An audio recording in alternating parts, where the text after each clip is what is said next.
அடியேன் அவினாசி ஜோதிலிங்கம், பிரசன்ன ஜோதிட ஆராய்ச்சியாளர். இந்த சேனல் வழியாக உங்களை எல்லாம் சந்திப்பதிலே மட்டற்ற மகிழ்ச்சி. இந்த சேனலுக்காக நீங்கள் கொடுத்து வருகின்ற ஆதரவிற்கு கோடான கோடி நன்றி. 2024 25 மே 1ஆம் தேதி மாலை 5:30 மணிக்கு குரு பயிற்சி. மேச ராசியிலிருந்து ரிஷப ராசிக்கு பயிற்சி.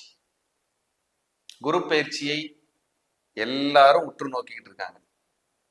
ஏன்னா குரு பயிற்சி ஆயிடுச்சுன்னா, சார் கல்யாணம் நடந்துருமா, வீடு கட்டிடலாமா, வாகனங்களை வாங்கிடலாமா, வளர்ச்சி அடையுமா, முன்னேற்றம் அடையுமா, வரவேண்டிய பணம் வருமா, பொருளாதாரம் கிடைக்குமா, திடீர் அதிர்ஷ்டம் வருமா, வரவேண்டிய சொத்துக்கள் வந்துருமா, குழந்தைங்க நல்லா இருப்பாங்களா, இன்னொரு குழந்தை கிடைக்குமா, இல்லை இத்தனை வருஷம் குழந்தையே இல்லை இப்போவாது குழந்தைக்கு வாய்ப்பு இருக்கா, இப்படியெல்லாம் நிறைய சுபகாரியங்களுக்காக எதிர்பார்த்து காத்து கொண்டிருக்கின்ற ஒரு சூப்பரான பீரியடு. அந்த பீரியடுக்கு குரு பயிற்சி மே 1, 2024 மாலை 5:30 மணிக்கு சரியா மேசத்திலிருந்து ரிஷபத்துக்கு பயிற்சி. இந்த துலாம் ராசி அன்பர்களுக்கு இந்த குரு பயிற்சி ஒரு சோதனையா இருக்குமா, வேதனையா இருக்குமா அப்படிங்கிற ஒரு இது இருக்கும். ஆனா நான் என்ன சொல்றேன்னா, திடீர் அதிர்ஷ்டம், திடீர் திருப்பம்னு சொல்றேன். சார் 8ஆம் இடத்தில் குரு, அஷ்டமத்தில் குரு, 8இல் குரு, வாலி பட்டம் இழந்தார், இந்த மாதிரி நிறைய இருக்கும். அப்ப 8ல குரு வர்றவங்களாம் ரொம்ப மாண்டுட்டாங்களா, வீழ்ந்துட்டாங்களா, நெருக்கடி சந்திச்சிட்டாங்களா, இல்ல அழிஞ்சிட்டாங்களா, அதெல்லாம் இல்லைங்க. 8ஆம் இடத்துல குரு வரும்போது ஒரே ஒன்றை மட்டும் நீங்க மைண்ட்ல வச்சுக்கணும்.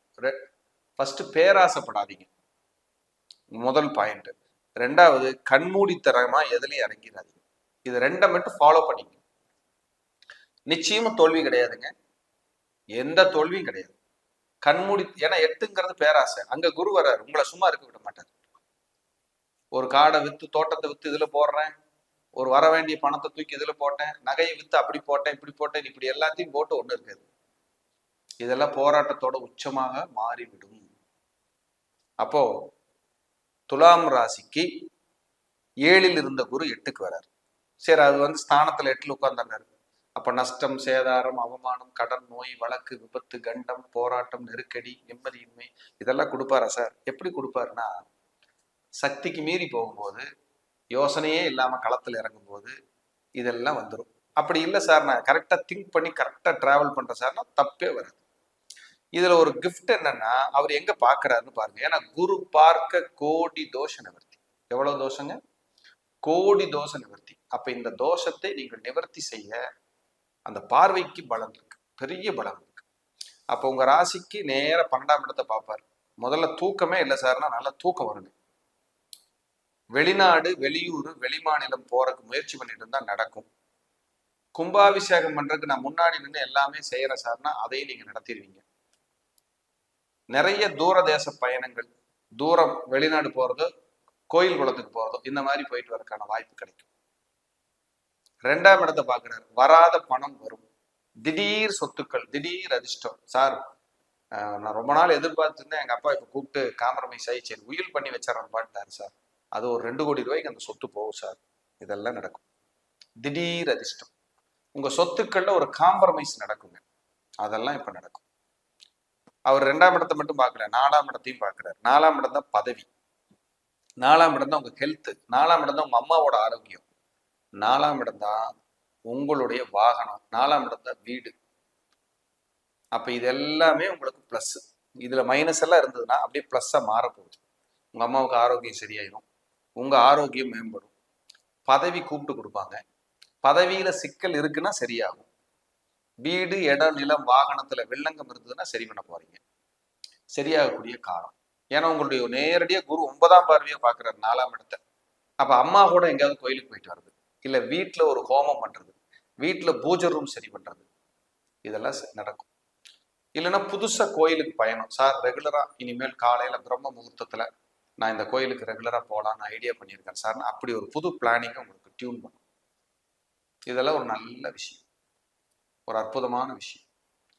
அந்த குரு பார்வைக்கு அவ்வளவு பலம். அதே போல உங்க குழந்தைங்க யாராவது வீடு கட்டாம இருக்காங்கன்னா புது இன்வெஸ்ட்மெண்ட் போவாங்க வீடுக்கு.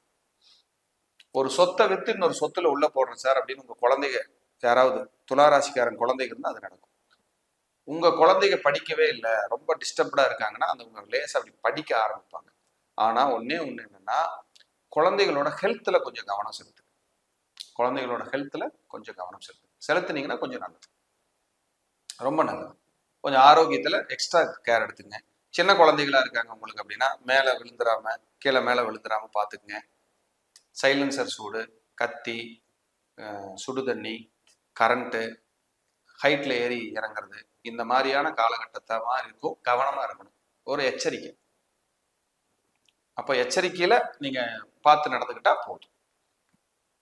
அதே போல சார் இறந்துட்டாங்க எங்க குடும்பத்துல, அவங்களுக்கு எல்லாம் திதி தர்ப்பணம் கொடுக்கல, இந்த வருஷம் அவங்களுக்கு ஒரு திதி கொடுத்து ஒரு அன்னதானம் பண்ணலான்னு ஐடியா இருக்கு சார்னு இப்போ உங்களுக்கு தோணும்.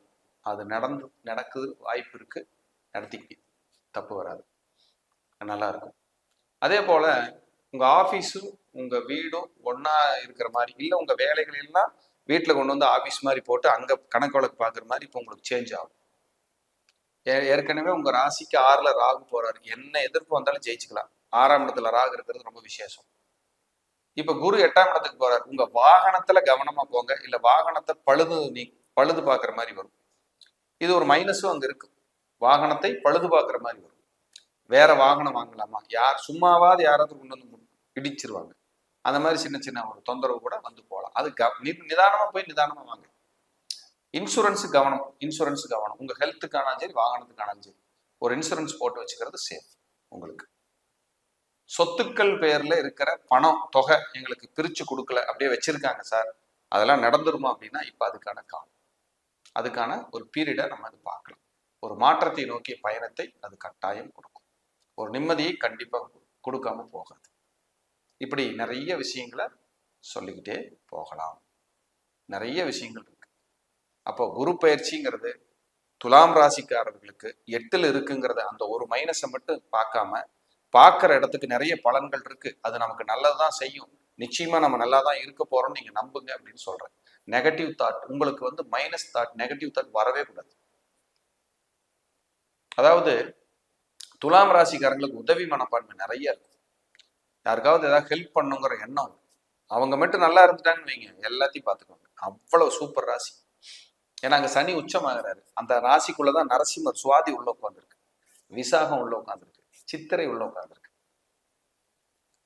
அவங்களுக்கு வீடு கட்டணும், தன்னை அழகா வச்சுக்கணும், நல்ல ஜம்முன்னு வாழணும் அப்படிங்கிற எண்ணம் இருந்துகிட்டே இருக்கும். ஒரு கட்டமைப்பு, ஒரு வடிவமைப்பு, தன்னை அழகாக வைத்துக் கொள்கின்றது, உடைகளை விதவிதமாக வாங்கி வைத்துக் கொள்வது, இது ரொம்ப பிடிக்கும். அதெல்லாம் இப்போ கொஞ்சம் நடக்கும், அந்த மாதிரி எல்லாம் நம்ம சரி பண்ணணுங்கிற எண்ணங்கள் உங்களுக்குள்ள வரும். இதெல்லாம் துலாம் ராசிக்கு உண்டான விஷயங்கள். 8ல குரு வருது அப்படின்னா இப்ப கொஞ்சம் அந்த அவமானத்தை நோக்கிய பயணங்கள்ல யோசிச்சு செஞ்சீங்கன்னா சரி. கம்யூனிகேஷன்ல இருந்து எல்லாமே, உறவுகளுக்குள்ள எல்லாமே கரெக்டா யோசிச்சு கொண்டு போயிட்டீங்கன்னா உங்களை அடிச்சுக்கவே முடியாது. 8ல குரு வருதுன்னு பயந்துக்க வேண்டாம் நீங்க. அந்த 8ஆம் இடம்ங்கிறது ஒரு மைனஸ் தான், அதுக்கு எப்படி இருக்கணுங்கிறத நான் சொல்லியிருக்கேன். ஆனாலும் 12ஆம் இடம், 2ஆம் இடம், 4ஆம் இடம் இதை பூரா பார்க்கறதுனால என்ன பிளஸ்ன்னு நான் சொல்லியிருக்கேன். தேவைப்படும் போது மறுபடியும் போட்டு கேளுங்க, நிச்சயமா அது உங்களுக்கு புரியும். அதன்படி நீங்க செயல்படுத்துங்க. உங்க நண்பர்கள் உறவினர்களுக்கெல்லாம் அனுப்பி வைங்க. ஏன்னா 12 ராசிக்கு இதுல பேசியிருக்கேன், அந்தந்த ராசிக்காரங்க உங்களுக்கு தெரிஞ்சவங்க யாராவது இருப்பாங்க, அனுப்பி வைங்க. நிச்சயமா அதை பார்க்கும்போது அவங்களுக்கு ஒரு உந்து சக்தி கிடைக்கும். ஓ, நம்ம ஜாதகத்துல மைனஸ் மட்டுமே இல்லை பிளஸ் இருக்குதுன்னு நினைப்பாங்க. ஜோதிடம் மட்டும் சொல்லலைங்க, வாழ்க்கையும் சேர்ந்து சொல்றேன். இப்படி இருங்க, இப்படி பண்ணுங்க. நான் அதுக்காக அட்வைஸ் பண்ற அளவுக்கு பெரிய ஆள் கிடையாது, உணர்ந்ததை சொல்றேன். இங்கே பெறப்பட்டதை இங்கேயே கொடுத்து விட்டு செல்கிறேன், அதான் உண்மை. நானே உருவாக்கல, எனக்கு தெரியாது, அதெல்லாம் குருமார்கள் கொடுத்தது, இறைவன் அருளியது, அவ்வளவுதான். நம்ம தான் எடுத்தோம், நம்ம தான் கொடுத்தோம், அப்படியெல்லாம் கிடையவே கிடையாது. ஸோ உங்களுக்கு இறைவன் கொடுக்க சொல்லி என் மூலியமாக நான் ஒரு கருவி, இதை நீங்க கேட்டுட்டு இருக்கீங்க, அவ்வளவுதான். நான் பேசுறதுனால பெரிய அதெல்லாம் இல்லை, பெரிய ஆளு இவர் நல்லா பேசிட்டார் அப்படியெல்லாம் இல்லைங்க. எனக்கு ஒரு ஆப்பர்ச்சுனிட்டி உங்களுக்கு சொல்றதுக்கு, அதுதான் உண்மை. அதை நீங்க கேட்குறீங்க, அதுல கேட்டு 2 பாயிண்ட் கிடைச்சு நீங்க ஹாப்பியாகி ஒரு நல்ல நிலையை நோக்கி நீங்க பயணிச்சீங்கன்னா அதை விட சந்தோஷம் எனக்கு வேறொன்றும் இல்லை. மீண்டும் ஒரு நல்ல பதிவில் சந்திக்கிறேன். நன்றி, வணக்கம், வாழ்க வளமுடன்.